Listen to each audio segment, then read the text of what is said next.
1000 பொய் சொல்லியாவது ஒரு கல்யாணத்தை நடத்தி வைக்கணும்னு சொல்லுவாங்க. பொய் சொல்லி கல்யாணத்தை நடத்தி வைக்கிற நிலைமை ராகவனுக்கு வரல. ஆனா ஒரு கல்யாணத்தை நிறுத்துற தடை செய்யற ஒரு சம்பவம் நடந்தது. அந்த கதை தான் கமலாவின் கல்யாணம். வணக்கம். இன்னைக்கு நீங்க கேட்க போறது அமரர் கல்கியின் கமலாவின் கல்யாணம்.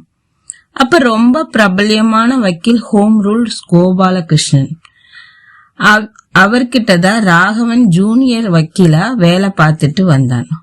ஹோம் ரூல் மூவ்மெண்ட்ல கலந்துட்டு புரட்சியில ஈடுபட்டதுனால இவருக்கு ஹோம் ரூல் கோபாலகிருஷ்ணன் இந்த பெயர் நிலைச்சிருக்குன்னு பொறாமப்படுறவங்க சொல்லுவாங்க. இன்னும் சமூக சீர்திருத்த திட்டங்கள் எல்லாம் அதீத பற்று இருக்கு. இந்த கோபாலகிருஷ்ண ஐயருக்கு 4 பெண்கள், ஒரு பையன். எல்லா பெண்களுக்கும் கல்யாணம் செஞ்சு கொடுத்தாச்சு. கடைசியா ஒரு பையன் இருக்கான், அவன் தான் கல்யாண சுந்தரம். இப்பதான் பிஎல் பாஸ் பண்ணிட்டு அவங்க அப்பா கிட்டே ஜூனியர் அட்வொகேட்டா ஜாயின் பண்ணியிருக்கான். கோபாலகிருஷ்ண ஐயர் பெரிய பணக்காரர். அதனால அவரோட மகனுக்கு நல்ல பெரிய பெரிய இடத்துல இருந்தெல்லாம் பெண் கொடுக்க முன் வந்தாங்க.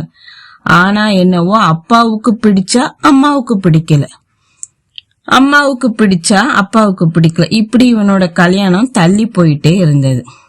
இந்த மாதிரி நிலைமையில தான் திருவளர்ச்சோலை கோவில்ல நடக்க போற ஒரு கல்யாணத்தை பத்தி கேள்விப்பட்டாங்க. 55 வயது கிழவருக்கும் 12 வயது பொண்ணுக்கும் கல்யாணம் நடக்க போவதா தகவல் வந்தது. இந்த விஷயத்த பத்தி ஜூனியர் வக்கீல்கள் எல்லாம் ஒரு நாள் பேசிட்டு இருந்தாங்க. அப்ப அது எப்படியோ பெரியவர் காதுல விழுந்துருச்சு. என்ன சமாச்சாரம் அப்படின்னு கேட்டாரு. இவங்க எல்லாரும் அவங்கவுங்க ஆத்திரத்தை கொட்டி தீத்தாங்க. இவ்வளவு ஆத்திரமா பேசுறீங்களே, அதுல என்ன பிரயோஜனம்? இந்த அநியாயத்தை தடுக்க வேண்டாமா பெரியன்னு கேட்டார். எல்லா ஜூனியர் வக்கீலும் அவர் கூட போறதா முடிவாச்சு. கல்யாணம் என்னைக்குன்னு விசாரிச்சாங்க. உடனே ஒரு வண்டி ஏற்பாடாகி எல்லோருமே திருவளர்ச்சோலைக்கு கிளம்புனாங்க. இவங்க கூட கல்யாண சுந்தரம் கிளம்புனான். பெரியவர் அவனை வேண்டாம்னு எவ்வளவு தடுத்தும் பார்த்தாரு. ஆனா அவன் பிடிவாதமா வருவேன்னு சொல்லிட்டான். வந்தே மாதரம், மகாத்மா காந்திக்கு ஜெய், பால விவாகம் ஒழிக, காதல் மனம் வாழ்க அப்படின்னு கட்சி தொண்டர்கள் கோஷம் போட்டுட்டே வந்தாங்க. முதல் நாள் சாயங்காலம் திருவளர்ச்சோலைக்கு ஒரு பையனை அனுப்பி இருந்தாங்க. இவங்க எல்லோருக்கும் தேவையான ஏற்பாடுகளை பார்க்க அவன் போயிருந்தான். அவன் அங்க போயிட்டு இருந்த பஸ் முன்னாடி அவசரமா வந்தான். விசாரிச்சதுல கல்யாணத்தை நிறுத்த நம்ம வரோம்னு எப்படியோ விஷயம் தெரிஞ்சு போச்சு. இப்போ இடத்த மாத்திட்டாங்க, குலசேகரபுரத்துல வச்சு கல்யாணம் நடக்குதான் அப்படின்னு சொன்னான். அப்பவும் இவங்க அசரல. விடுறா வண்டிய குலசேகரபுரத்துக்குன்னு பெரியவர் சொன்னாரு. காலை 9:30க்கு தான் முகூர்த்தம். அதுக்கு முன்னாடி இவங்க ஸ்பாட்டுக்கு போயாச்சு. அங்க போய் பார்த்தா மாப்பிள்ளை இவங்க ஊர்க்காரர். அது மட்டும் இல்ல, அவரும் வக்கீல். பேரு கணபதி ராம சாஸ்திரிகள். ரொம்ப நல்லவர், சாதுவானவர். வக்கீல் தொழில வருமானம் எவ்வளவு கிடைக்கல, அதனால வட்டிக்கு விட்டு பணம் சேர்த்திருக்காரு. ஆனா குடும்ப வாழ்க்கையில அதிர்ஷ்டமே இல்லாதவர். ஒரு மனைவி, பிள்ளை இல்லாமலே இறந்து போனா. இதுக்கு முன்னாடி ஒரு பெண் குழந்தை இருந்தது, அதையும் ஒரு கூட்டத்துல தொலைச்சிட்டாரு. அதுக்கப்புறம் அவருக்கு கல்யாணம் எதுவும் செஞ்சுக்கல. அவர் தனிமை பொறுக்க முடியாம இப்படி ஒரு கல்யாணம் செஞ்சுக்க முன் வந்து இருப்பாருன்னு ராகவன் நினைச்சான். இவங்க கூட வந்த கோஷ்டிக்கு கணபதி ராம சாஸ்திரிகள் தான் மாப்பிள்ளைன்னு தெரிஞ்சு ரொம்ப உற்றவர்களாகிட்டு வந்ததும் வராதுமா ஆளாளுக்கு அவரை போட்டு படுத்தி எடுத்தாங்க.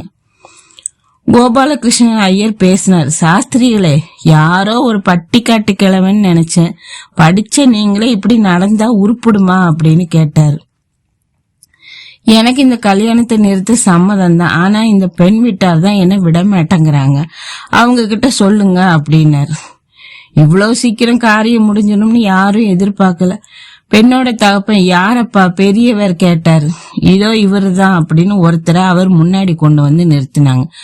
வந்தவங்க எல்லாரும் வீட்டுக்குள்ள போனாங்க. அந்த கூட்டத்துல ஒருத்தர் எல்லாரையும் அமைதிப்படுத்தினாரு. மௌனமா இருந்த அந்த நேரத்துல யாரோ விம்மி விம்மி அழுகிற குரல் கேட்டது. அது மணக்குளத்துல இருக்கிற மணப்பெண் தான். இந்த கோலத்தை என்னால பார்க்க முடியல, நான் வெளியே போறேன் அப்படின்னு கல்யாண சுந்தரம் கிளம்பி போனான். அவன் வாசல் படிக்கிட்ட போய் மறுபடியும் மணப்பெண் இருந்த திசையை திரும்பி பார்த்தான். அவனுக்கு அசடு தட்டிட்டு அப்படின்னு ராகவன் மனசுக்குள்ளேயே சிரிச்சான். என்னையா, உங்களை பார்த்தா படிச்ச மனுஷன் மாதிரி தெரியுது, அந்த பிள்ளைய இப்படி அள வச்சு கல்யாணம் கட்டி கொடுக்கட்டி என்ன? கோபாலகிருஷ்ண ஐயர் கேட்டாரு. அப்ப அவருக்கு வந்த ஆத்திரத்தை பாக்கணுமே. நானும் வேண்டாம் வேண்டான்னு தான் சொன்னேன், கேட்டாதானே. இப்ப இந்த கல்யாணத்துக்கு 200 செலவாகிட்டு, அதுக்கு என்ன வழி அப்படின்னாரு. கோபாலகிருஷ்ண ஐயர் அந்த தொகையை தானே தரதா சொல்லி இப்ப கொஞ்சம் பணம் அவருக்கு கொடுத்திருக்காரு. மீதியை கூடிய சீக்கிரமே தரேன்னு சொல்லிட்டு எல்லாரையும் கிளப்பிட்டு ஊருக்கு வந்துட்டாரு. இந்த நிகழ்ச்சி நடந்ததுக்கு அப்புறம் கணபதி ராம சாஸ்திரிகள் வெளியே தலை காட்டல. சில வேண்டாதவர்கள் அவரை வேணும்னே வம்பு கிழித்தாங்க.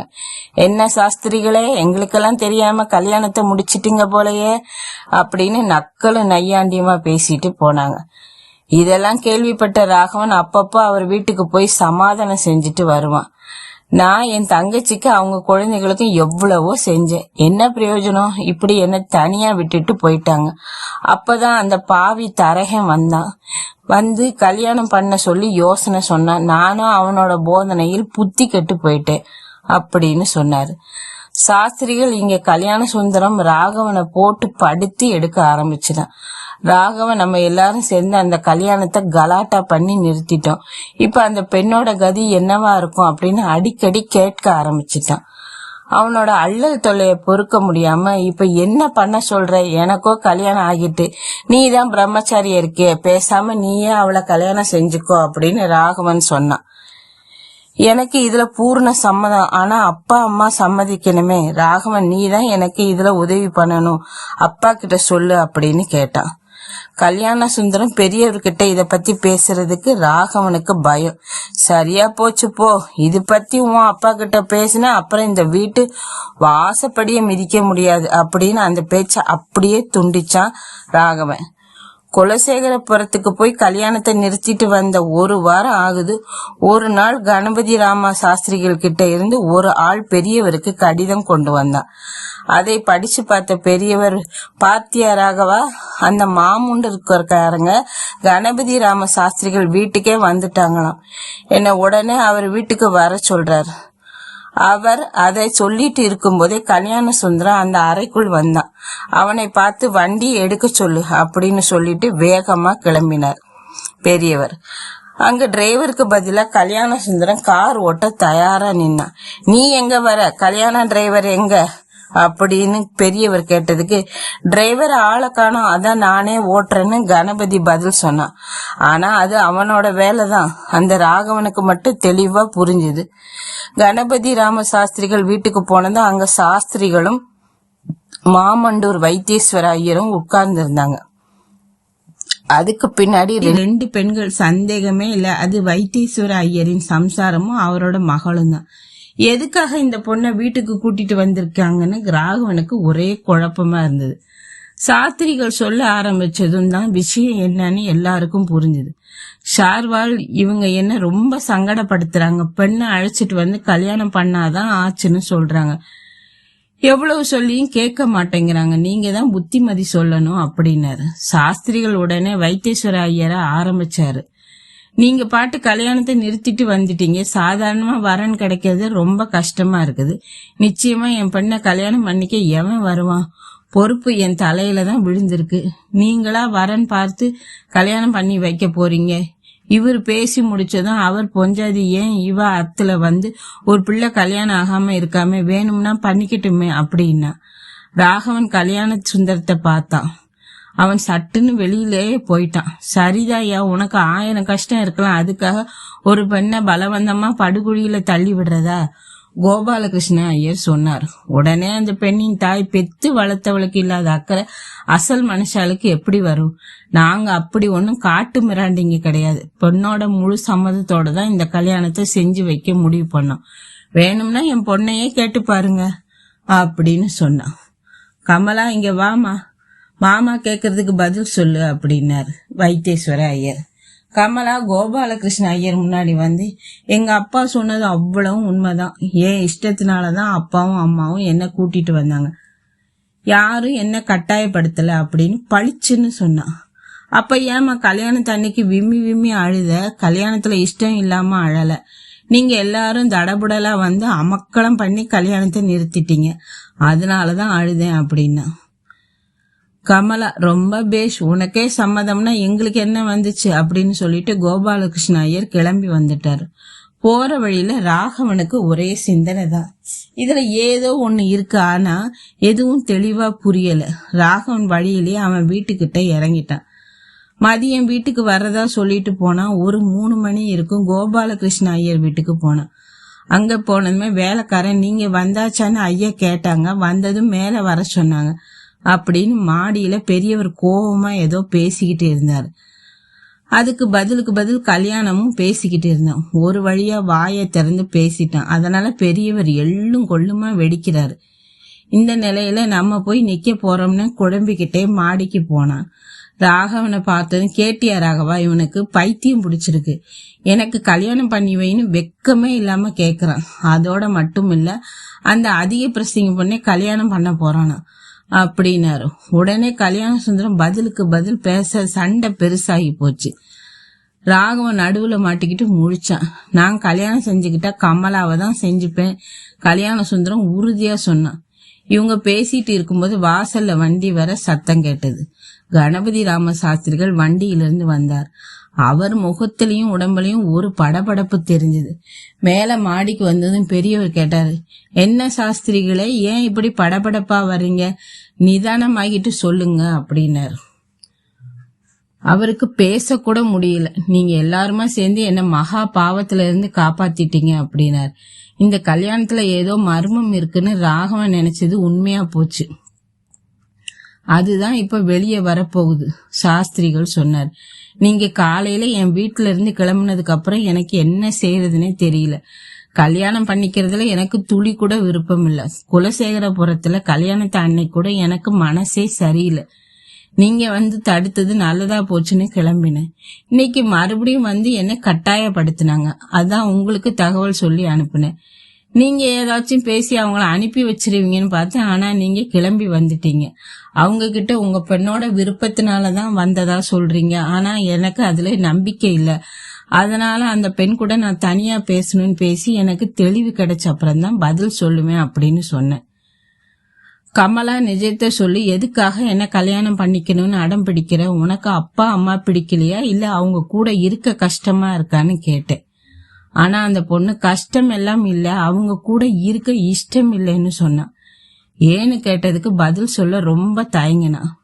நான் நிஜத்தை சொல்றேன், ஆனா அதுக்கெல்லாம் என்ன நீங்க நிராகரிக்க கூடாது. அப்பா அம்மா கிட்ட நான் சொல்றத சொல்லவும் கூடாது அப்படின்னா.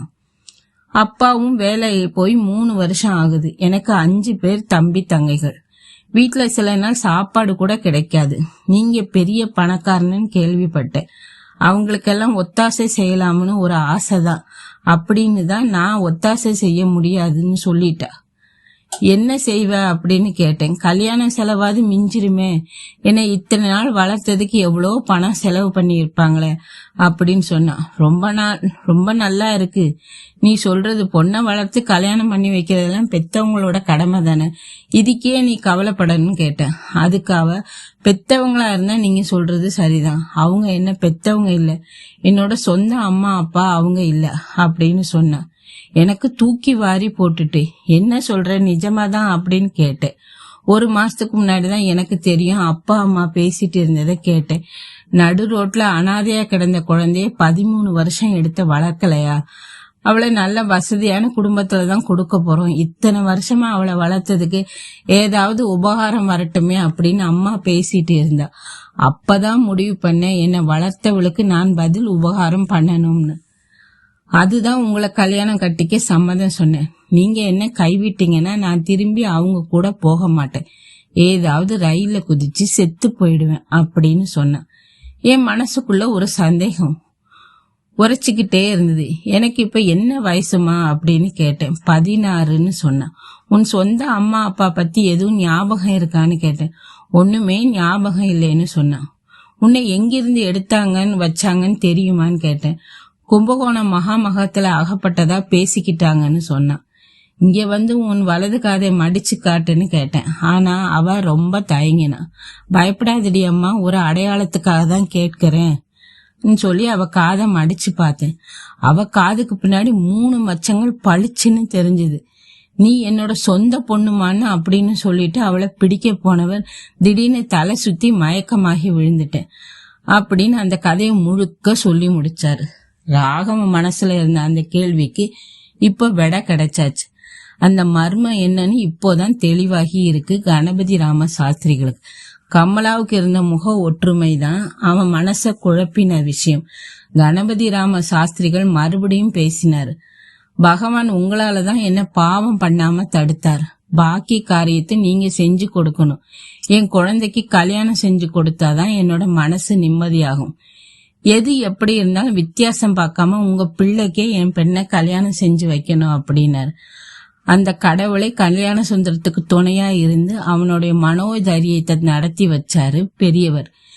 இதுக்கு சம்மதம் சொல்லிட்டாரு. ஆனா அவர் பொஞ்சாதி திமிர் பண்ணினா. சாஸ்திரிகள் தன்னோட சொத்துக்களை மகப்பேர்ல எழுதி தரதா சொன்னதும் அவளும் அதுக்கு சம்மதம் சொல்லிட்டார். இப்படித்தான் கமலா கல்யாணம் சிறப்பா நடந்து முடிந்தது. அடுத்த வாரம் இன்னொரு சிறுகதையோட உங்களை சந்திக்கிறேன். நன்றி, வணக்கம்.